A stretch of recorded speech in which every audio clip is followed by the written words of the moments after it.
Continuing on deep within the wildlife reservation, way up on the top of the mountain, you can find St. Patrick's Cemetery. You would never be able to tell from looking at what's left of it now, but the once prosperous town of Hibernia used to have a fairly large population back when the iron mine used to support its economy. But as the iron mine played out, the people would move on to more fruitful lands and leave things behind, including their ancestors in this cemetery.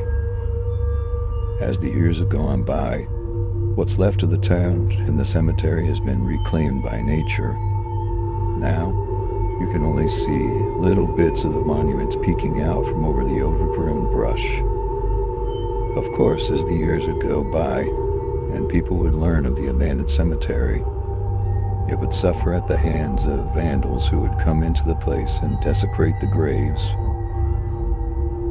For a brief period of time, this cemetery had a problem with grave robbery and people breaking headstones. Since then, it has been turned into a wildlife management area and is sort of protected by the Park Service, or at least the desecration has stopped in more recent years. However, evidence can still be seen of it if you look around. This cross, for example, is one of those victims of vandalism, and it's one of the most heavily photographed pieces in the cemetery. When standing near it, you can feel a heaviness, almost as if whoever's buried beneath is not happy with the desecration their grave has suffered.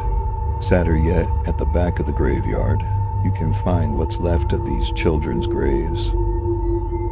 This one still to this day has visitors who bring toy offerings for the child below. An overall heaviness hangs in the air when visiting this graveyard, almost as if the people who are buried here long to be remembered and reach out to those who visit.